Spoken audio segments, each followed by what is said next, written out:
we are going to continue chapter number 15, Economic Development, lecture number 16. Friends, in this chapter, up to now, we have discussed about the economic development. What is economic development?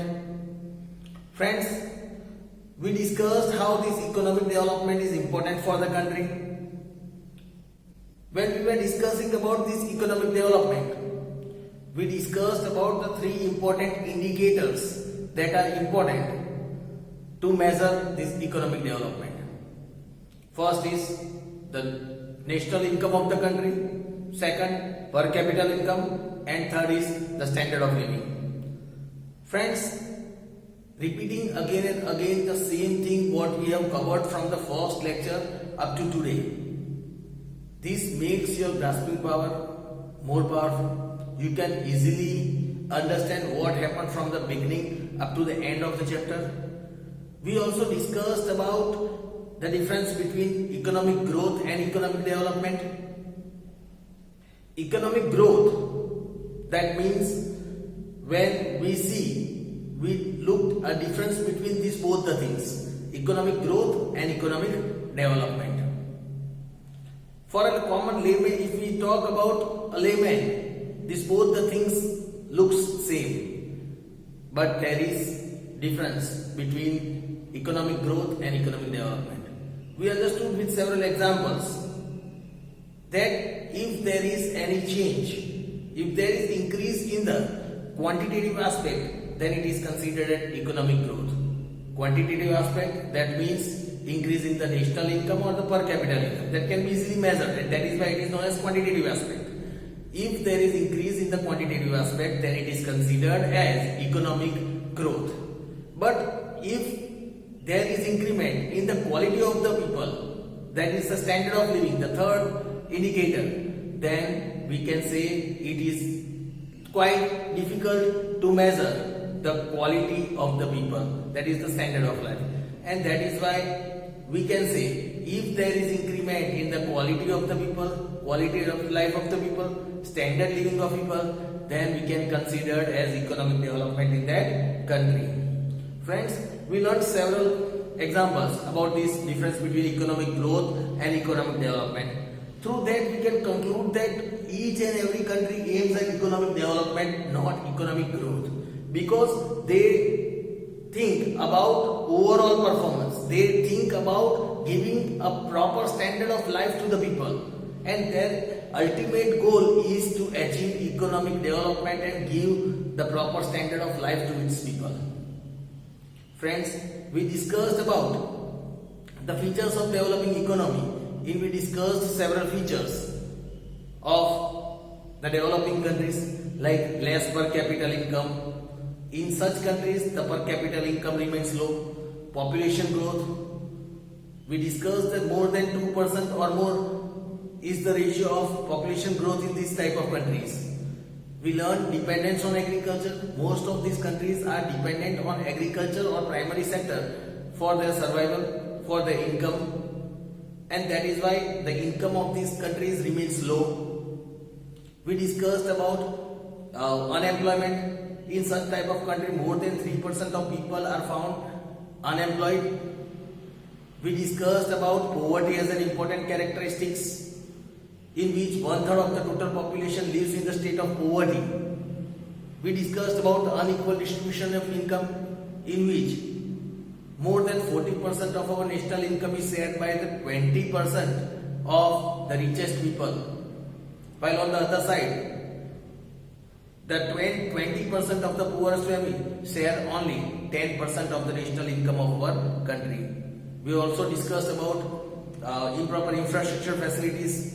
We discussed about the forms of international trade, which increases the international debt of these developing countries.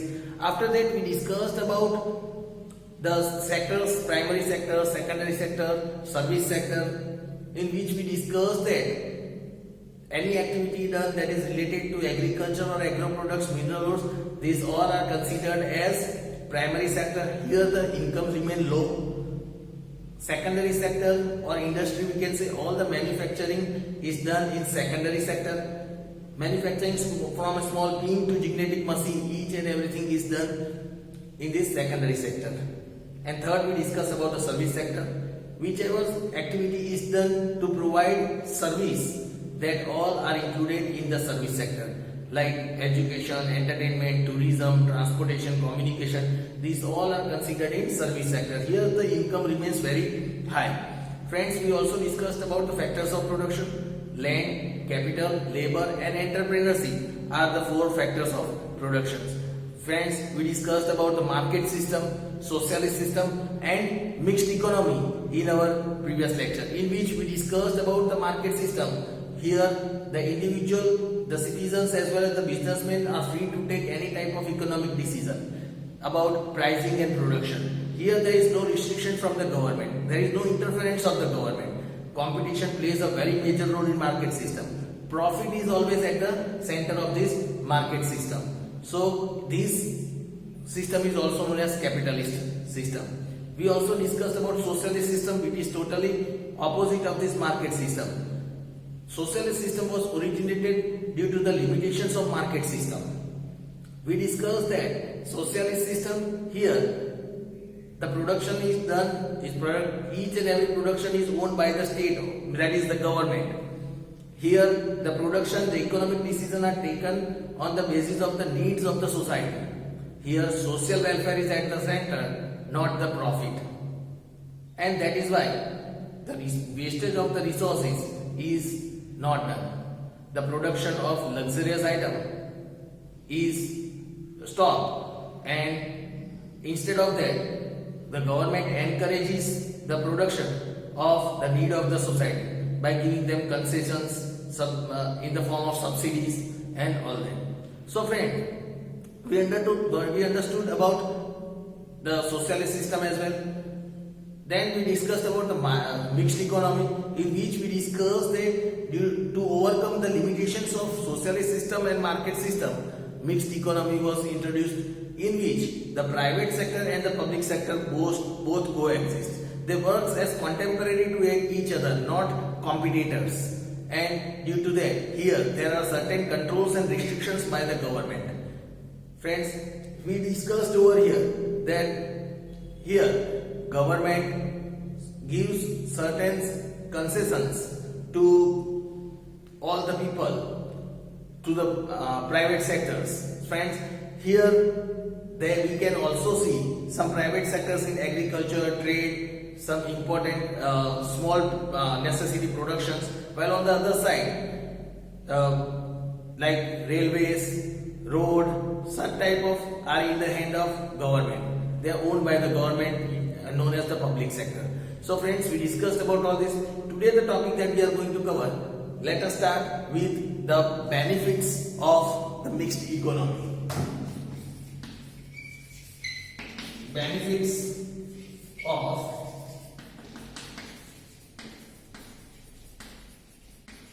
mixed economy. Friends, let us start by understanding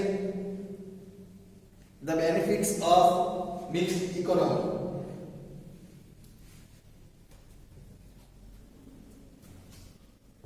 Here it is said,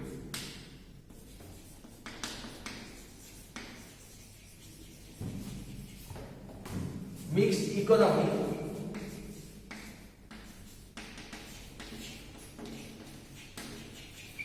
works as a middle way. Mixed economy works as a middle way to adopt good points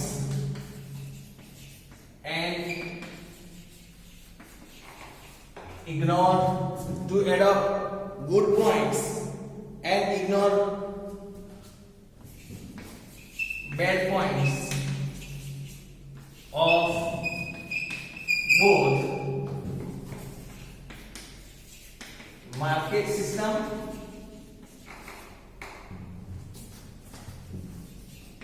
as well as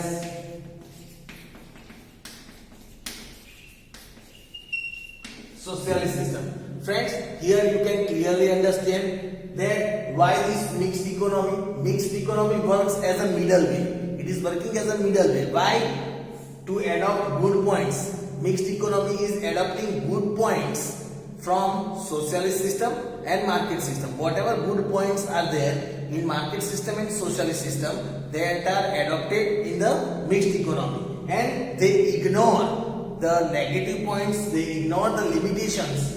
In mixed economy, the limitations, the negative points are ignored of market system and socialist system. So here mixed economy works as the middle way to adopt good point and ignore the bad point of both market system as well as socialist system. Here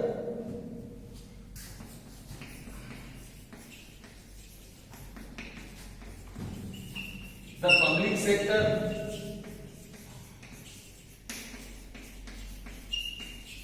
and private sector. The public sector and private sector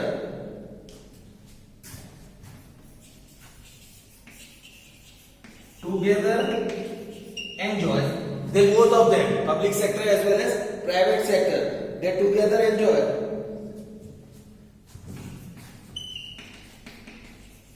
decision making,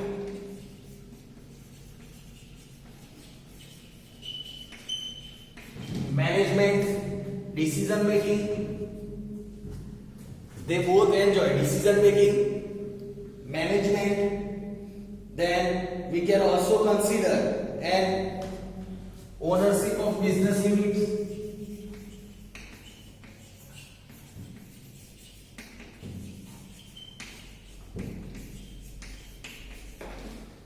Friends, here it is said the public sector and private sector both coexist over here, and they together enjoy this decision making. Decision making power is both with both the sectors, private as well as public sector. Management is done by both public and private sector. Even the ownership of businesses with both in mixed economy, we can see the ownership of both public as well as private sector. So here we can see there is importance of public sector as well as private sector in both of them. Then here it is said mixed economy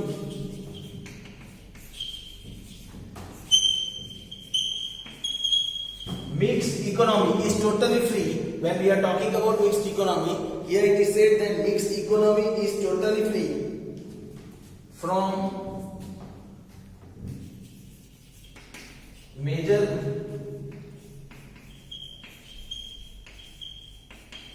interference from the state, that is the government. Friends, here it is said that mixed economy is free from any major interferences from the state, or we can say the government. So mixed economy becomes free from the major interference. Yes, the government interferes, but the major interference is not seen over here by the government. Here it is said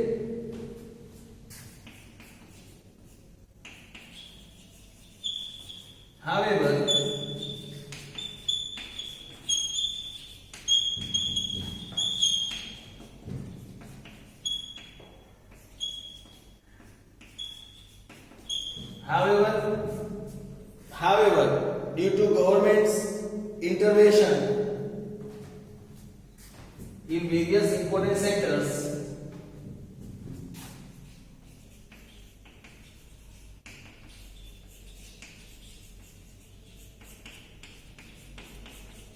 here we can say that in various important sectors there is the intervention of the government.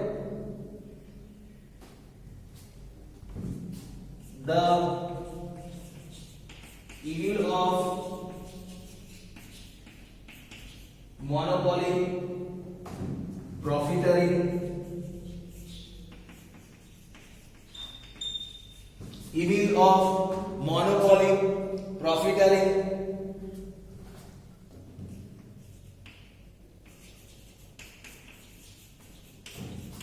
adulteration and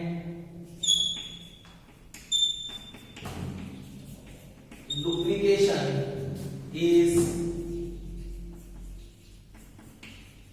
controlled, and duplication is controlled. Friends, here it is, however, due to the interference of the government over here, what happens? The evil of monopoly that we look in the market system, that is controlled. Even profiteering that we are seeing in the market system, the producers used to make maximum profit over here. Profit was at the center. Here profiteering is taken care even by the government. Adulteration, जिसको हम बेलसेल बोलते हैं, some mix adulteration and duplication, right? These all things are controlled by the interference of the government here. Here when we talk about this mixed economy, here it is said economic planning is always at the center. If we talk about this, here it is said economic planning is always at the center in the process of economic decision, we can say. In the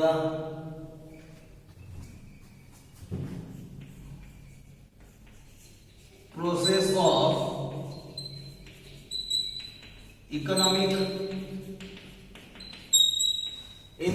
of economic decision, always economic planning plays very important role in this mixed economy. Economic planning is always necessary, is always at the center of economic decision. While taking economic decision, always economic planning is done. It is kept at the center before taking any kind of economic decision. Before taking economic decision, economic planning is always remains at the center. So friends, here we have understood about the we can also say that social welfare also increases. Social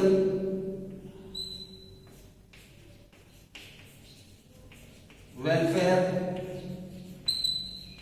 increases in